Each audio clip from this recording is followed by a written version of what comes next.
Welcome back. We continue our discussion on how to use this weblog data. In fact, last few classes we have discussed what is the source of this weblog data and how it gets generated because of HTTP request and response. Then we have seen how exactly to clean this log, because this log is erroneous because of many reasons, and we saw that how exactly to clean this log and come up with a flat file which is usable for various purpose. Now, assuming that such a flat file exists, in today's lecture we are going to learn how we can use that to study the user behavior in the website, users navigational behavior, particularly users navigational behavior in the website. So, in this lecture we are going to see how to model the browsing behavior and how to interpret this model outcome. In fact, let me tell you, in this series of lectures where we are talking about various decision support situations to help the managers to take appropriate decisions in e-business scenarios, the models that we will be covering are not the whole list of the models that is available for e-business decision making we are not going to discuss. We will be looking at the time available to us, we will be limiting ourselves to only few models. So, you should not be getting the idea that these are the only decision support models available in e-business setting. In fact, as you know, this e-business is about automating business processes using information and communication technology, and I have made it clear from earlier lectures that even the traditional decision making situations where you use information and communication technology, they also belong to this e-business, because e-business does not change the meaning of business, it is simply improving the business process using technology. So, the model that we are going to study right now is one such model which one can use to study the user behavior in a website and take appropriate decisions. These decisions can be maybe to improve the navigation structure of the website, or it may be for deciding how the contents should be managed and so on.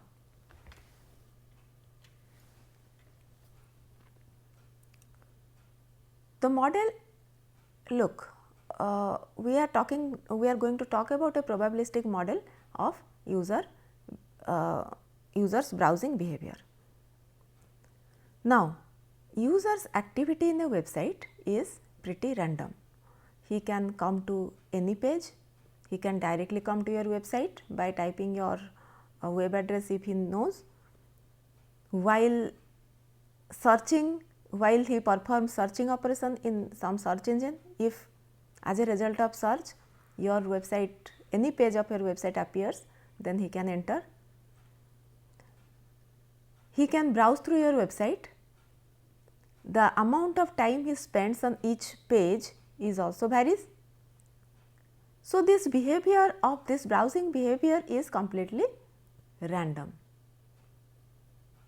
So, therefore, we will be using a probabilistic model to study the browsing behavior. Okay.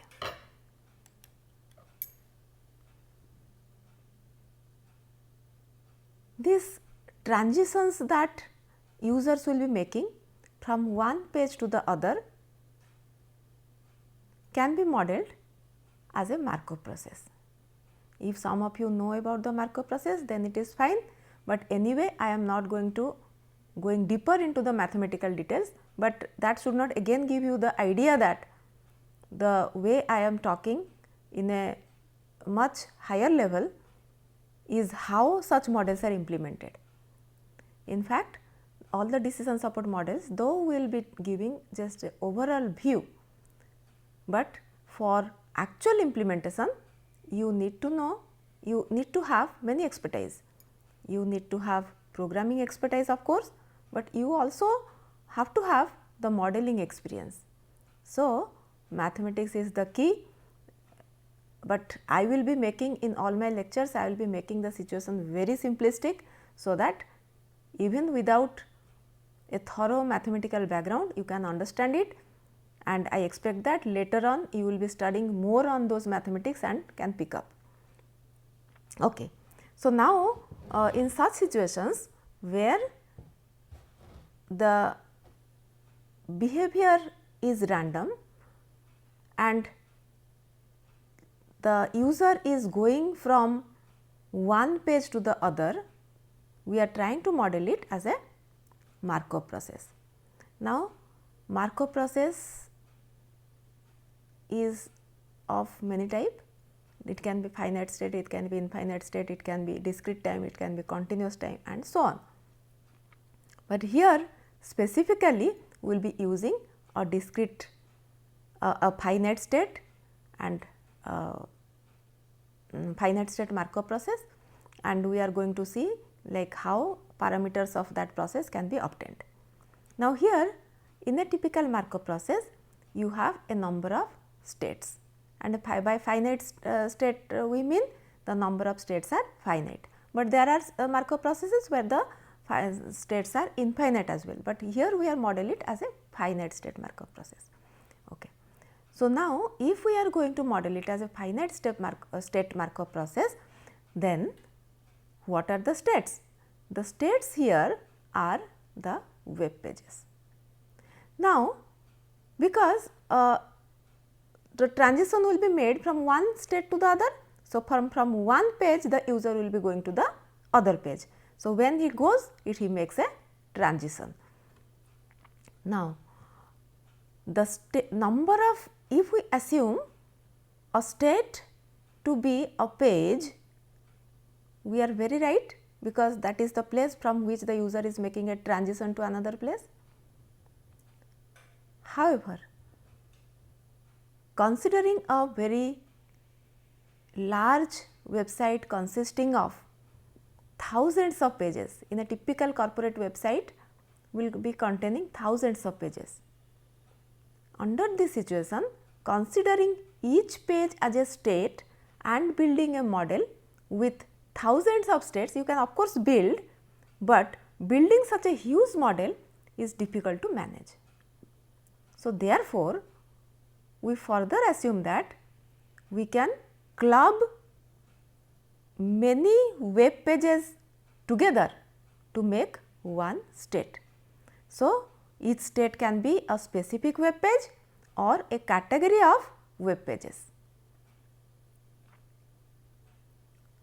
Then, if we are only interested in the order of the visit and not the time the user spent on each page, of course, we can ignore the time part, but if at all we consider it, then we again have to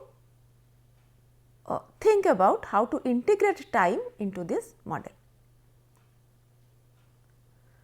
So, now each new request can be modeled as a transition from one state to the other. Here various issues are there,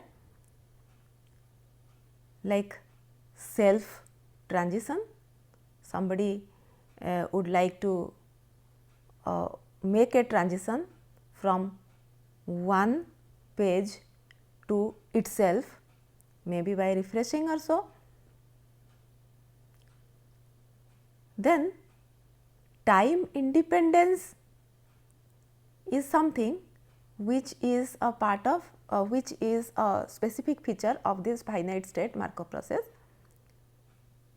but we are going to include time here. Now, how you are going to do it, let us see. Let us just have a little bit idea about this discrete time Markov process. In fact, from in the series of lectures on this decision support activities, I have made it clear from the beginning that simply knowing about that here there will be optimization, there will be simulation model really does not help much unless otherwise you actually use it. So, therefore, we will be little bit more technical, the contents will be little bit more technical to incorporate the feel of how exactly such decision support models work. So, many real world systems containing uncertainty which evolve over the time can be modeled as discrete time Markov process. So, this is a stochastic process, and this is not the only stochastic process, there are many more. Typically, a discrete time stochastic process is a sequence of random variables, let us say x0, x1, x2 etc., and these random variables are nothing but the states, one state coming the other. First, here how do we define our state? We define our state as the web page or a group of web pages which we can think of as a specific category. Now, from category, let us say about the company, somebody is going to another category, say product search, from product search he is going to another category, say making payment decision and so on. So, here the x's are the states. Now, if we in this line, if you try to model our website, a state we define as the functional area in a website. It is a page or a group of pages representing the functional area. Now, to the website, the user can enter in many ways. He can come from another page to a specific page, he can come to that page from another page which is within the site. He may be coming to that page from the web page of some other web page which does not belong to your company, but your company has been referred there. He can come to your page through while searching for some product or service through the website, through the search engine. So, therefore, we assume here, because we are building a model after all. So, in this model we assume that before the user enters into your website, he stays somewhere in some place before coming into your site. That can be through a search engine, that can be web page of some other organization, or he may be staying in some state before writing your web address. He can directly write this thing, but whatever may be the case, we assume that before coming to the site, the user stays in the entry state. Okay. Then when his session is over, see what is a session we have already defined last class. Last few lectures we have been talking about how to extract the sessions and all, and again while talking about the web log, we were talking about a field called referrer. That referrer field actually tells from which previous page you have come in. Okay. So, if that referrer page tells that you have come from either a search engine or by directly typing the web address or from some other organization's web page, then it is assumed that you were in the entry state. Okay. Then after the session is over, after the browsing is over, the user will be going to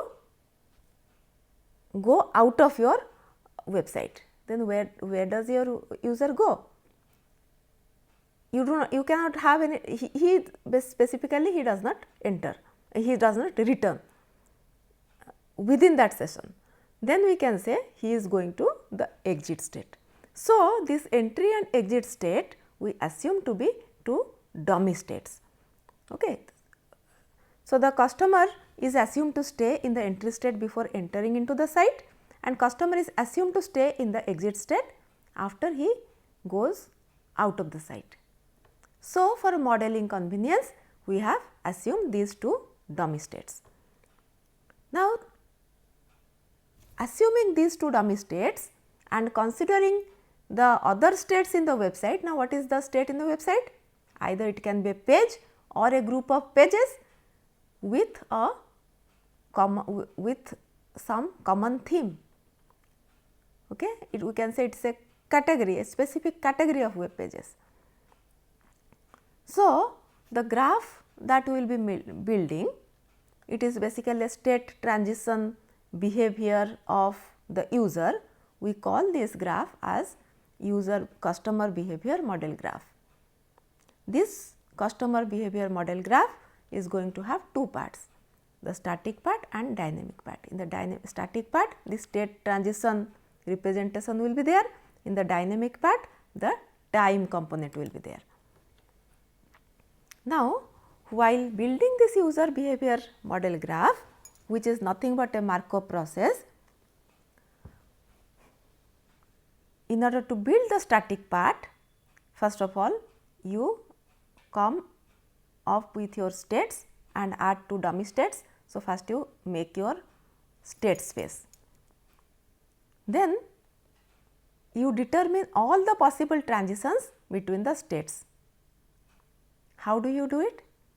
If you have knowledge of this, requires the domain knowledge about your website, how the web pages are linked, because a website, in a website the from one page there will be links to other pages through form of menus, through form of maybe sidebars, etc. But they are supposed to be connected.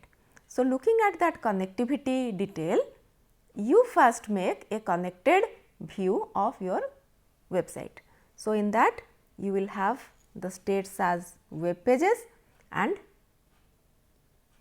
the links between two states as the edge between the website.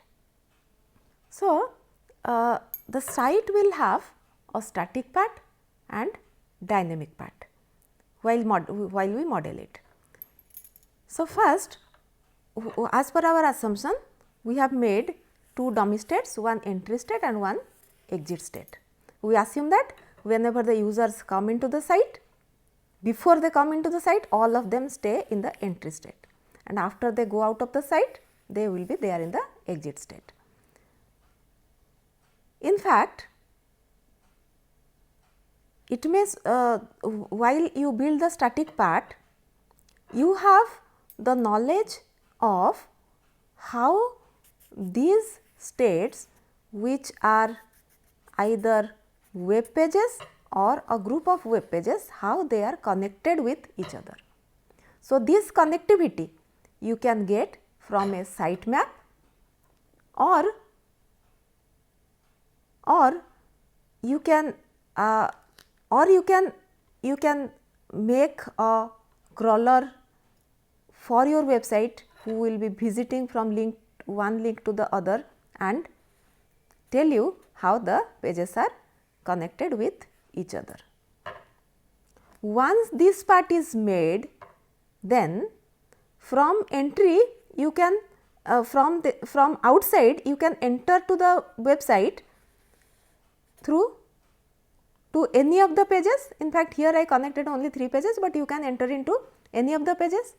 Similarly, the user can exit the site from any page he likes. So, this while building this static part, you simply have to have the knowledge of how the web pages are connected.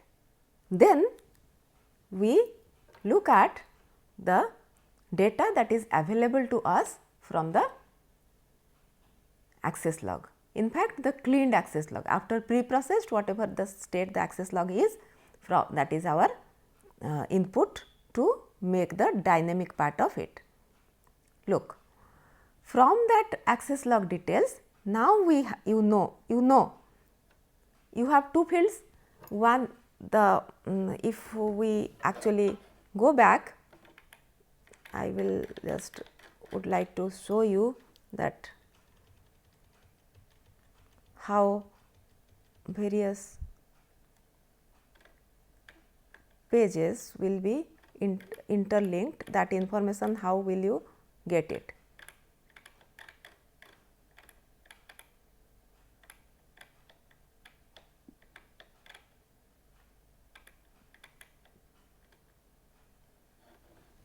Look, this is in a simplistic form. This was your web log and you had a field called referrer.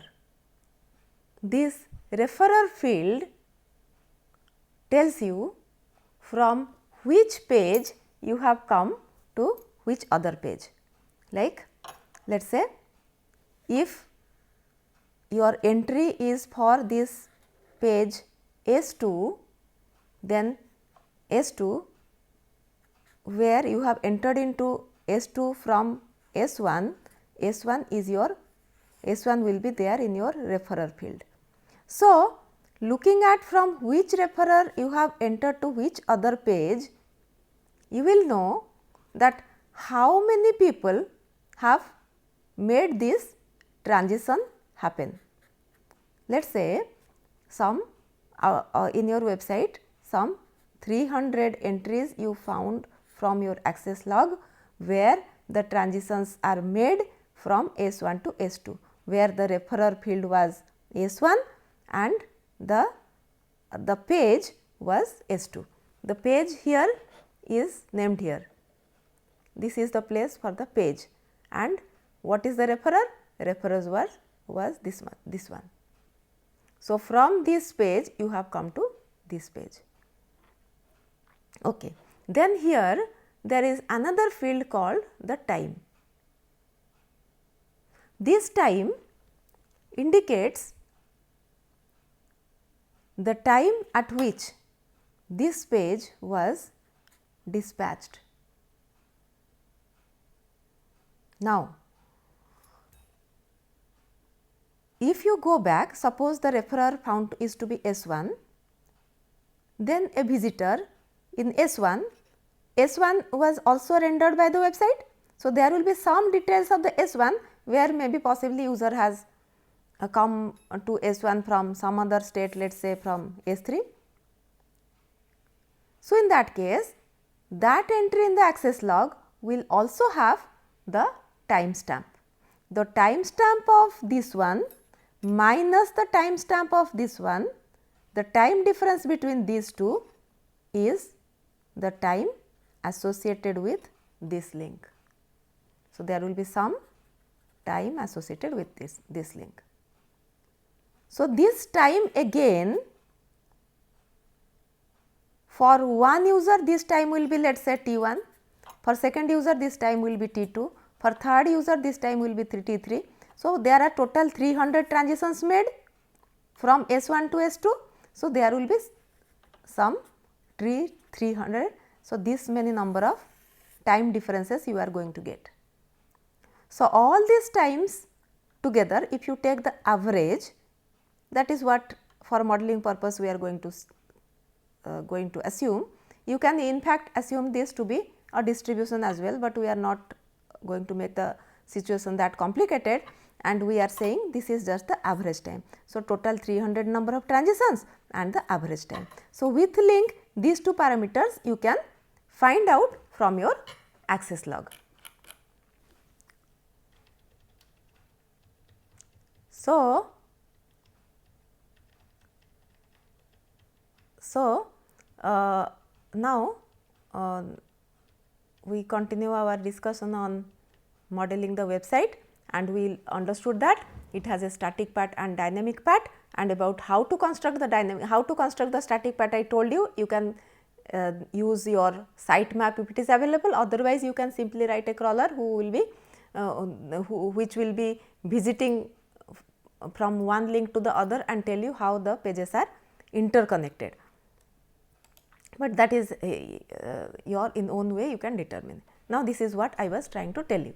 We are going from select state to browse state. One can go from select state to add to cart state, from select to payment state, and everywhere the number of transitions made. How do you get this number of transitions? You are going to get this number of transitions from your access log data, where you have already cleaned it and you have discovered the timestamp associated with each of the state, and difference between this the number of times, or you know the referrer, not the timestamp, you know the referrer. So, therefore, looking at the referrer, for this state the referrer is select, for this state referrer is select, for this state referrer is also select. So, from these details you know this. Now, in a Markov process, you need to have the transition probability values. So, the total number of transitions made out of this select state is 8 plus 4 plus 7 plus 1. This transition is he is leaving the site from here. So, this total 20 transitions have been made out of this select state. So, the transition probability associated with each of these link, now you can calculate, it is 8 by 20, 4 by 20, 7 by 20 and 1 by 20. So, this is how you calculate the transition probability values. So, in the same manner, for a bigger graph like this, where you have all the states and entry and exit state, looking at how many times the transition has been made and the average time right now, so far we have not discussed, looking at how many transitions made out from one state to any other state and the total number of transitions going out of a specific state. Here let us say it is 400, here it is 500. So, sum of all this, if you divide under each, the sum, you get the transition probability. So, this is how you can make a transition probability matrix for the entire site. Now, look at the time component. So, if you look at the time component, this is again your HTTP request response model, and this particular figure you must have seen already. So, user makes a request for a page A, the server after getting the request. So, there is some time spent here, then after getting the request, the server takes some time to construct the page, then it serves the page, that again consumes some network time. So, the timestamp of the referrer field, I mean the referrer page whatsoever it is, will be this one, and when it was rendered, and similarly the timestamp for the other one will be when it was referred here. Of course, it is not depicted in this figure. So, difference between these two times we call as the customer's think time before he makes another transition. So, this customer think time that I was talking about from here to here, this actually includes many components. This is not the exact time when the user made a transition from here to here. This also includes the network time, the delays that involved in moving sending the packets from the host to the client and from client back to the host, plus it includes the time for page construction at the server side. In case it is a dynamic page, the server has to construct it, fetching the data from the database or connecting to the ad server. It takes time, server takes some time. So, that time plus at the client side, the browser again takes some time for collecting the packets and putting it together. So, all these times together is the only thing which you can get. See, even if you really want that you need a more finer detail removing this network delay etc., it is not possible. So, therefore, let us be happy with this time, this particular time that we are getting. But the main important component is here is the difference between this T3 and T5. This is the amount of time the user actually takes for deciding whether to visit, whether to send a request for page B or not. He may leave your site or he may send a request to another page.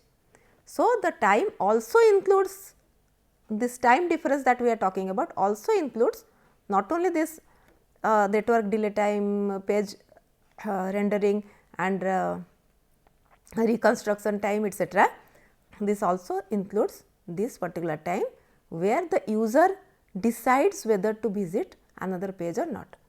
So, whatsoever this all these times now are captured from the access log, and this access log time now we average it for over all the 300 visits that has been made from here to here, and we can take its average.